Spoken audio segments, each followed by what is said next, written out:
Hello friends, আসসালামু আলাইকুম। আমি এমডি দর্শনদের খন্দকার চেক আপডেট নিউজ চ্যানেলের পক্ষ থেকে আপনাদেরকে জানাচ্ছি ওয়েলকাম। আজকের ভিডিওতে আপনাদের সাথে শেয়ার করব how to multiple way use transpose in MS Excel, অর্থাৎ কীভাবে মাল্টিপল ওয়েতে আমরা ট্রান্সপোজ ইউজ করতে পারি এমএস এক্সেলের মধ্যে। আজকে আমরা সেই বিষয়টা দেখব। এখন আমাদের এই কাজটা করার জন্য প্রথম আমরা এক্সেলে চলে আসি। বাস এক্সেল আসার পরে কী বলছি, তো এক্সেল শিটের মধ্যে আজকে আমরা কী দেখব যে এখানে আমরা মাল্টিপল ওয়েতে যে ট্রান্সপোজ যে আমাদের বিষয়টা আছে সেটা কীভাবে ইউজ করতে পারি সেই বিষয়টা বলতে দেখব। এখন ট্রান্সপোজের বিষয়টা করার আগে ট্রান্সপোজের বিষয়টা কি সেটা আমরা প্রথমে জানি। তো ট্রান্সপোজ বিষয়টা কি, এখানে আমাদের যে এই যে ডাটাগুলো এখানে দেওয়া আছে, তো এখানে যেগুলো আমার দেওয়া আছে কলাম সেগুলো হয়ে যাবে রো ওয়াইজ, আর যেগুলো দেওয়া আছে রো ওয়াইজ ডাটা সেগুলো হয়ে যাবে কলাম ওয়াইজ। মানে কীরকম, এখানে এই যে এমপ্লয়ি নেম, এরিয়া নেম, জানুয়ারি, ফেব্রুয়ারি, মার্চ, এপ্রিল, তো এগুলো হয়ে যাবে আমার, এগুলো দেওয়া আছে কলাম ওয়াইজ, তো এগুলো হয়ে যাবে আমার রো ওয়াইজ হয়ে চলে আসবে। আর এই যে এখানে আমাদের যে এমপ্লয়ি নেমগুলো দেওয়া আছে, তো এগুলো চলে আসবে এখানে কীভাবে, এগুলো আমার এখানে কলাম ওয়াইজ চলে আসবে, কারণ এগুলো দেওয়া আছে রো ওয়াইজ। তাহলে এখন বিষয়টা আমরা করি, প্র্যাকটিক্যালি করলে বিষয়টা আরও ক্লিয়ার হবে। তো এখন করার জন্য এখানে প্রথমে আমাদের কী করতে হবে, এই যে এখান থেকে আমরা ডাটাগুলো এখান থেকে প্রথমে সিলেক্ট করি। সিলেক্ট করে আমরা এখান থেকে কী করলাম, কন্ট্রোল সি দিয়ে কপি করি, আমরা কপি করলাম। কপি করার পর এখন আমরা কোথায় পেস্ট করব, তখন আমি এখানে পেস্ট করব। তাহলে এখানে আমি কার্সর রাখলাম, রাখার পর আমরা এই যে এখানে পেস্টের অপশনে চলে আসবো। আসার পর এখান থেকে আমাদের এই যে পেস্টের মধ্যে এই যে অপশনটা দেওয়া আছে এখানে ট্রান্সপোজ, তার মাউস পয়েন্ট নেওয়ার সাথে সাথে কিন্তু এই যে ডান পাশে চলে আসছে যে কীরকম ডাটাগুলো আসবে। এখন আমরা এখানে ক্লিক করি, বাস এই যে ট্রান্সপোজ হয়ে গেল। তো ট্রান্সপোজ হয়ে কী চলে আসলো, এই দেখেন এখানে এমপ্লয়ি নেম, তারপরে যে এরিয়া নেম, জানুয়ারি, ফেব্রুয়ারি, মার্চ আছে, এগুলো এইভাবে চলে আসছে। আছে কলাম ওয়াইজ, চলে আসছে রো ওয়াইজ। তারপরে এখানে আমাদের এই যে ডাটাগুলো যেগুলো আছে এখানে কলাম ওয়াইজ, সেগুলো কিন্তু এখানে দেখেন যে রো ওয়াইজ চলে আসছে। এমপ্লয়ি নেমগুলো এইভাবে রো ওয়াইজ দেওয়া আছে, তাহলে যে এমপ্লয়ি নেমগুলো কলাম ওয়াইজ, পাশাপাশি এরিয়া নেমগুলো কলাম ওয়াইজ, তো ডাটাগুলো এইভাবে চলে আসছে। এখন ধরেন যে কি আবার এই সেম কাজটা আমরা আবার আরেকভাবে কীভাবে করবো, তো করার জন্য এখানে আমরা নিচে করবো, এখানে কার্সর রাখি, রাখার পর আমাদের তো অলরেডি কপি করাই আছে। তাহলে আবার আমরা এখানে চলে যাবো, এই যে এখানে ক্লিক করবো, করার পরে পেস্ট স্পেশাল এখানে আমরা ক্লিক করি। বাস ক্লিক করার পরে এই যে আমাদের ট্রান্সপোজ অপশন দেওয়া আছে, আমরা এখানে যদি ক্লিক করি, করার পর ওকেতে ক্লিক, বাস আমাদের সেম রেজাল্টটা কিন্তু এখানে চলে আসছে। তাহলে এখানে যে রেজাল্টটা আসছে সেম রেজাল্ট এখানে চলে আসছে। কিন্তু এখন যদি মনে কী করি, আমরা এই কপিটা বাদ দিয়ে স্কেপ চাপ দিয়ে বাদ দিলাম। এখন যদি আমরা এখানে কোনো কিছু চেঞ্জ করি, তাহলে এখানে কিন্তু আমাদের এই যে আমরা দুইভাবে যায় এখানে কী করলাম, ট্রান্সপোজ করলাম, এখানে কিন্তু কোনো আমাদের চেঞ্জ হবে না। কিন্তু এখন আমরা চাই যে এখানে আমরা কাজ করলে এখানে যাতে চেঞ্জ হবে সেটা আমরা দেখবো। তো এখান থেকে আমরা বিষয় দেখাচ্ছি, যেমন এখানে ধরেন আমি কি এই নামটা চেঞ্জ করি, জসিমের জায়গায় এখানে কি দিলাম পলাশ, অথবা ধরেন আমি যা সেটা কিছু লিখলাম, এখানে কিন্তু কোনো চেঞ্জ হচ্ছে না। তারপরে এখানে যদি আমি কোনো নাম্বার চেঞ্জ করি, চেঞ্জ করলে এখানে কোনো জায়গায় চেঞ্জ হচ্ছে না। কিন্তু আমরা চাচ্ছি যে কি, যে এখানে চেঞ্জ করলে মানে আমাদের এই যে মেন এখানে যে ইটা আছে, ডাটাগুলো আছে, এখানে চেঞ্জ করলে আমরা যেখানে ট্রান্সপোজ করবো সেখানে অটোমেটিক্যালি চেঞ্জ হয়ে যাবে, ডাইনামিক্যালি চেঞ্জ হয়ে যাবে। এখন আমরা সেই বিষয়টা দেখবো।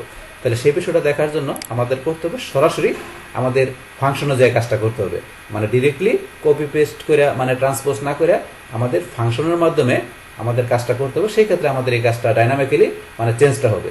তো বিষয়টা আমরা এখন দেখি। তাহলে দেখার জন্য এখন কি করবো, আমরা ধরেন যেটা করা আছে এগুলো আমরা এখান থেকে ধরেন ডিলিট করে দেই, অথবা ডিলিট না করলেও চলবে। এখন করার জন্য এখানে কি করতে হবে, যে এখানে আমাদের দেখতে হবে প্রথমে এখানে আমাদের কয়টা রো আর কয়টা কলাম হবে, তো সেটা আমরা প্রথমে দেখতে হবে। তাহলে এখানে আমাদের কয়টা আছে, এখানে ধরুন আমরা এই যে এখানে কয়টা হয়েছে, 1টা 2টা 3টা 4টা 5টা 6টা, তাহলে এখানে আমাদের কয়টা, এই যে উপরে যে 6টা এখানে কলাম, 6টা রো হয়ে গেল। আর এখানে আমাদের যেগুলো এখানে রো আছে সেগুলো কলাম হবে কয়টা, 1টা 2টা 3টা 4টা 5টা 6টা 7টা।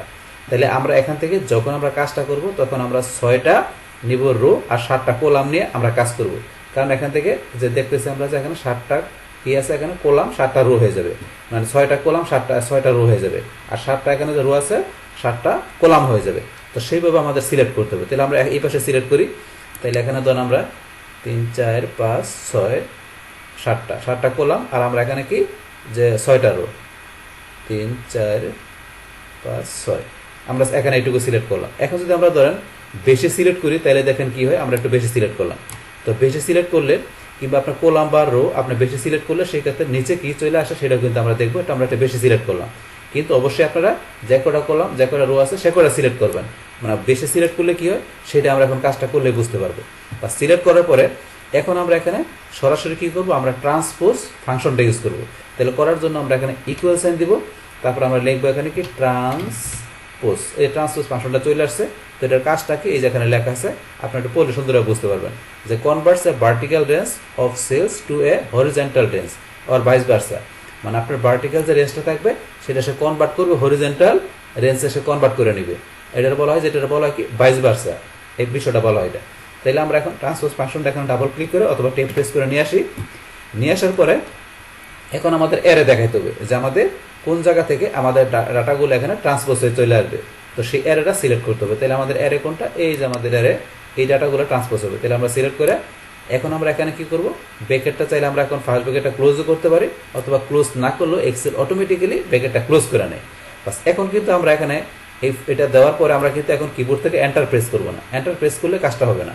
তাহলে এখন আমাদের কি প্রেস করতে হবে, আমাদের কন্ট্রোল আর শিফট দুইটা চাপ ধরে রেখে তারপরে আমরা কি করব, এন্টার প্রেস করব, তাহলে আমাদের কাজটা হয়ে যাবে।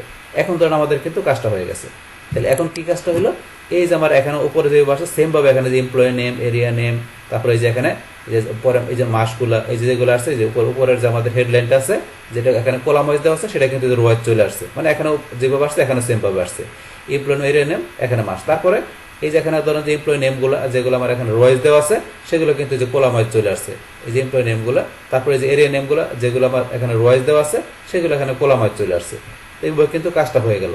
কিন্তু এখানে যা কাজ করছে এখানে তো সেম কাজই করছে। তাহলে পার্থক্যটা কোন জায়গায়, যেহেতু আমরা ফাংশন ইউজ করে কাজ করছি, সেই ক্ষেত্রে এখন আমি যদি এখানে কোনো কিছু চেঞ্জ করি, এডিট করি, তাহলে এখানে আমার অটোমেটিক্যালি সেটা চেঞ্জ হবে। এখন বিষয়টা আমরা দেখি, যেমন এখানে আমার এখানে ধরুন করিমের জায়গায় আমি এখানে কি লিখলাম, করিমের জায়গায় ধরেন যে লিখে দিলাম, এখানে কি লিখলাম, করিমের জায়গায় হাসান, অথবা করিমের জায়গায় আমি কি লিখলাম, পান্না লিখলাম। লেখার পর এখন আমি যদি বাইরে কার্সরটা নিয়ে আসলাম, এই ধরুন এখানে পান্না চলে আসছে। অথবা ধরুন আমি এখানে গাজীপুরের জায়গায় এখানে লিখলাম কি ময়মনসিং, লিখে দিলাম। এখন ধরুন এই যে গাজীপুরের জায়গায় এরিয়া ময়মনসিং চলে আসছে। তারপর আমি যদি কোনো নাম্বার চেঞ্জ করি, ধরুন এই যে নাম্বার এখানে 33,000 আছে, এই 33,000 আমি এটা চেঞ্জ করলে এখানে চেঞ্জ হবে।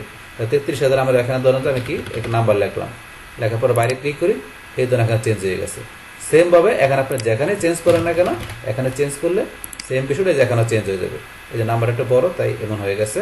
তো আমরা একটু বড় করলে কলামটা বাসে যে ঠিক হয়ে গেল, এখন চেঞ্জ হয়ে গেছে। তাহলে কারণ ফর্মুলা ইউজ করলে এই কাজটা করবে। কিন্তু আমরা বলছি যদি আপনি অতিরিক্ত রো কলাম নেন, এই যে নিচে কিন্তু এই যে এখানে এনে চলে আসছে, কারণ এখানে কিন্তু আমাদের এই যে এখানে এপ্রিল, মানে যে এপ্রিল, এরপরে কিন্তু আরো দুইটা রো আমরা বেশি নিছি। তো বেশি নিলে কি হবে, এই যে এরকম এনে চলে আসবে। আর সেটা আপনি রো বেশি নেন বা আপনি যদি কলাম আমরা বেশি নিতাম, তাহলে এই কলামের এই পাশে কিন্তু এনে চলে আসতো। যেহেতু আমরা কলাম ঠিক মতো নিছি, এখানে এটার কিন্তু এনে আসে নাই, তো বেশি নিলে এনে চলে আসতো। তো এই কারণে অবশ্যই আপনাদের যে কয়টা কলাম রো থাকবে সে কয়টা নেবেন, বেশি নিলে এরকম এনে চলে আসবে। তো এনে চলে আসলে এটা কিন্তু ইচ্ছা করলে আপনি এখান থেকে ডিলিট করতে পারবেন না। যেমন আমি যে ডিলিট করতে চাই, এই যে এরকম এরর চলে আসবে, মানে ডিলিট হবে না। দেখেন আপনি যে সিলেক্ট করে সবগুলো ডিলিট করতে চান, এই ডিলিট করতে গেলে এরকম চলে আসবে, ডিলিট হবে না। তো এই কারণে বলছি যে এখানে আপনি এইভাবে নেবেন। তাইলে এই অতিরিক্ত কোনো আপনার রো কলাম সিলেক্ট করা যাবে না। যে কটা আপনার রো কলাম হবে সে কটা সিলেক্ট করে আপনার কাজটা করতে হবে।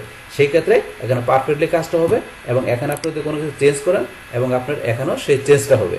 এইটা তো এই সেম বিষয়টাই ধরুন আমরা ইচ্ছা করে আরেকভাবে করতে পারি। সেটা কীভাবে, সেটা করার জন্য আবার এখানে আমরা সেমভাবে কী করবো, এখানে আমরা ধরেন যে 7টা কলাম, এখানে আমরা কয়টা, যে 6টা রো সিলেক্ট করলাম। পাস করার পরে এখন আমরা আবার এখান থেকে এই ফাংশন এখানে না লিখে সরাসরি আমরা এই যে ফর্মুলা ট্যাবে যেয়ে আমরা লুকআপ অ্যান্ড রেফারেন্স অপশনে ক্লিক করব। কারণ লুকআপ অ্যান্ড রেফারেন্স অপশনের ভিতরে আমাদের ট্রান্সপোজ ফাংশনটা এখানে, যে এই যে ধরেন আপনারা এই যে এখানে লেখা আছে ট্রান্সপোজ, এখানে ক্লিক করবেন। পাস করার পরে এটা একটু এদিকে নিয়ে এসে আমরা তারপরে এই যে অ্যারেটা দেখাতে হবে। তাহলে অ্যারে কোনটা আমাদের এখানে, এই যে আমাদের উপরে যে ট্যাব এটা আছে, এটা আমাদের অ্যারেটা। তাহলে এই যে অ্যারেটা আমরা এখান থেকে সুন্দরভাবে সিলেক্ট করে দিব। বা সিলেক্ট করার পরে এখন এখানে ওকেতে ক্লিক করলে কিন্তু কাজটা হবে না। ওকেতে যদি আমি ক্লিক করি তাহলে কিন্তু এখানে লেখা এসে পড়বে ভ্যালু। ওকেতে ক্লিক করলে তাই আমি দেখাচ্ছি যে ওকেতে ক্লিক করলাম, এখানে লেখা এসে পড়ছে কিন্তু ভ্যালু, কাজটা কিন্তু হয় না। তাহলে আমাদের কি করতে হবে, আবার আনডু করি আমরা। তাহলে এখানে আমাদের লুকআপ অ্যান্ড রেফারেন্সে যায়, ট্রান্সপোজে যায়, এখানে আমাদের অ্যারেটা সিলেক্ট করার পরে আমরা অ্যারেটা আবার সিলেক্ট করে দিচ্ছি। বা সিলেক্ট করার পরে এখন আমাদের এখানে কিবোর্ড থেকে কন্ট্রোল শিফট চাপতে ধরে রেখে তারপরে ওকেতে ক্লিক করতে হবে। ওকেতে ক্লিক করি, এখন দেখো সেম আগের মতো কিন্তু কাজটা হয়ে গেল। এই যে এখন আমরা ধরেন যে এখানে কি এই যে বেশি চলে আসছে, কারণ আমরা একটা কলাম বেশি সিলেক্ট করে ফেলাইছি, এই কারণে কিন্তু এই যে রোয়ের মতো এখানে এই যে এনে চলে আসছে। তো অবশ্যই আপনার কলাম এখানে যে করা সে করা করতে হবে, অতিরিক্তটা করলে এরকম এনে চলে আসবে, এরকম চলে আসবে। তো এখন সেম রেজাল্ট এখানে আসছে। এখন আপনার এখানে চেঞ্জ করি আমরা, এখানে কোনো ধরনের যে হামিদের জায়গায় এখানে আমি যা লিখে দিলাম, হামিদের জায়গায় ধরেন যাই লিখলাম, এই যে আমার হামিদ যে নেমটা আছে, এই যে হামিদ, এটা ধরুন চেঞ্জ হয়ে যাবে। এখানে ক্লিক করি, এই যে এটা চেঞ্জ হয়ে গেছে, পাশাপাশি যেখানে চেঞ্জ হয়ে গেছে, কারণ দুইটা তো একই কাজ করলো। এইটাও ফাংশন, এইটা আমরা ম্যানুয়ালি করছি, এটা সরাসরি আমরা লুক আপ রেফারেন্সে আমরা ফাংশন লাইব্রেরি থেকে যাই করছি। দুইটাই ফাংশন দিয়ে করলে সেই ক্ষেত্রে আপনি এখানে যা চেঞ্জ করবেন, আমরা এই যে এখানে নাম্বার চেঞ্জ করব, চেঞ্জ করলাম, সেম বিষয়টা আমাদের যে এখানে হয়ে যাবে, এখানে হয়ে গেল, দুই জায়গায় হয়ে গেল। আবার এখানে আমরা টাকার জায়গায় যাই লেখা দিলাম, এটা চেঞ্জ হয়ে গেছে, টাকার জায়গায় এখানে চেঞ্জ হয়ে গেছে। তো এইভাবে মূলত আমাদের এখান থেকে ট্রান্সপোজ ফাংশনটা আমরা একাধিক ওয়েতে বিভিন্নভাবে আমাদের যেভাবে দরকার আমরা সেভাবে কী করতে পারি, আমরা সরাসরি কপিতে যাই অথবা পেস্ট স্পেশাল যাও আমরা কী করতে পারি, ট্রান্সপোজটা ইচ্ছা করলে করতে পারি। অথবা যদি আমরা চাই কী করার জন্য যে আমাদের ফাংশনের মাধ্যমে যে লুক আপ অ্যান্ড রেফারেন্স ফাংশনে যে আমরা সরাসরি অথবা এখানে ফাংশন টাইপ করে আমরা কী করতে পারি, এখান থেকে আমাদের ডাটাগুলোকে ট্রান্সপোজ করতে পারি। তো সেই ক্ষেত্রে এখানে আমরা এই কপি পেস্টে ট্রান্সপোজ করলে সেই ক্ষেত্রে এটার কাজ কী হয় এবং ফাংশন থেকে করলে আমাদের কী কাজটা হয়, দুইটার মধ্যে পার্থক্যটা কী, সেই এভরিথিং বিষয়গুলো আপনাদের সাথে এখানে কী করলাম, শেয়ার করলাম। বাস, তাহলে এই আমাদের এখানকার টোটাল বিষয়টা মূলত আমাদের আজকের ভিডিও। ডিয়ার ফ্রেন্ডস, আমার আজকের এই how to multiple way use transpose in MS Excel এই ভিডিওটি যদি আপনাদের কাছে ভালো লেগে থাকে কিংবা এই ভিডিও থেকে আপনারা কিছু শিখে থাকেন, উপকৃত হয়ে থাকেন, তাহলে আমার এই যে ক্যাপিটাল টেকনোলজি চ্যানেলটি আপনারা সাবস্ক্রাইব করবেন, লাইক করবেন, কমেন্ট করবেন এবং সবার সাথে শেয়ার করবেন। Thanks everybody.